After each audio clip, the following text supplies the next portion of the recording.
Manchester City, more goals for Erling Haaland, 2 on the day here. Aurelian on the action as well, and bringing a good streak for Bournemouth to an end. As we welcome in Don Hutchison.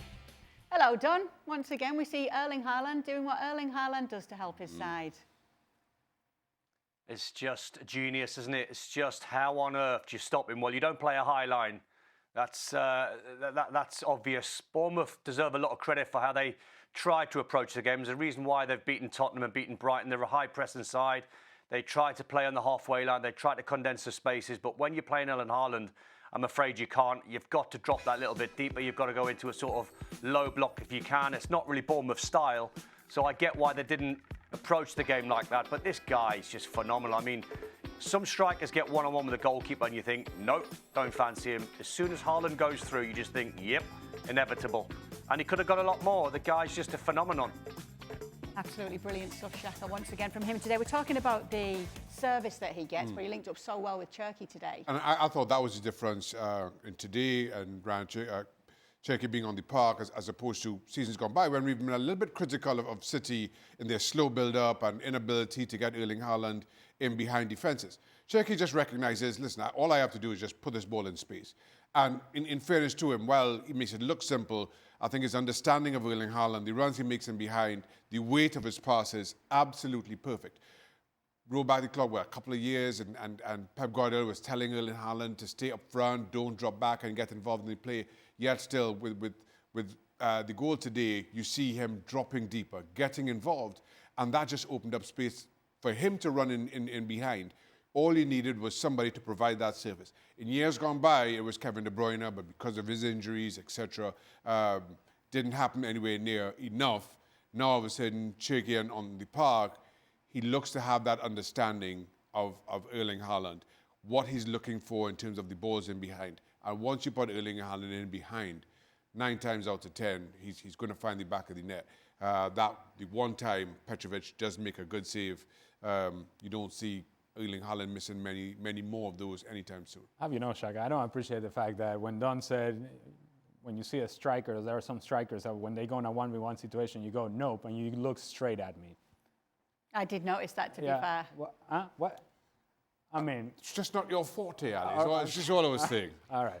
Can I just say, if indeed you look at Erling Haaland, and it's obvious to see the impact that he has on this team because he's scoring the goals that he's scoring, if you watch the third goal by Manchester City today, we're often having a conversation, well, if it's not Erling Haaland, then who's going to score the goals? Well, it's important that you're getting a goal from somebody else that is not Erling Haaland, but what's also important is that you see how Erling Haaland's presence affects other defenders. As O'Reilly's coming with the ball and he kind of pauses and you think, well, shoot it now. He sort of takes that little extra second to allow that space to open up because the defender has a choice to make. Do I step to the shot of O'Reilly, which he should have, but he made the decision instead to, I'm going to drop towards Erling Haaland. It's only natural to go and try to cover the guy who you think is most dangerous. And in that sense, Bournemouth thought, I'd rather have this kid have that shot than leave this guy open. The impact of Erling Haaland and his presence in the attack is not just about the goals, it's also the attention he attracts. Obviously, there's talk about where Manchester City are going to finish this season already, talking about what type of threat they do offer at the moment when we see them on better days like this, Don. What do you think their ceiling is this season? Man City, there's no reason why they can't push for the league. I genuinely think that. I look at Arsenal now and I sit here, right now, Arsenal are the best team. But, you know, City play Liverpool next. That's going to be the test. But City can go on a run. They're 4 wins out of 5. They had a blip last week against Aston Villa. Arsenal are in the best form. They're 5 wins from 5. So you look at the top 3, very captain obvious to say. It's still a 3-horse race. I think Arsenal are the best team in terms of what they've got, the recruitment, how strong they are. No one can get a goal against them. No one can get a shot against them. So at this present time, they're just sort of streaking away a little bit. And I think the odds sort of reflect that, Kay. I think you take Man United and Chelsea out of it, they've got no chance. They're not ready yet for a title charge. But I look at Arsenal, City and Liverpool. Yes, Liverpool need to get their skates on. And they probably need to be flawless for about 2 months to try and catch Arsenal. The City game will tell us a lot. I mean, that's going to change all the odds depending on what happens in that game. But there's no reason why a Guardiola side with a fit Erling Haaland and Marmoush now back, and a lot of players starting to come back, with the likes of Cherky, with Reinders coming off the bench. Phil Foden's having a good season. There's plenty of ammunition there for Haaland. And as you said, you keep him fit, you get him bearing down on goal. Ridiculous goal scorer. And you see it the same way as Don? I do. Listen, I think City are well within their rights to think a title charge is on. No, as we sit here, I'm with Don. I think this is Arsenal's to lose.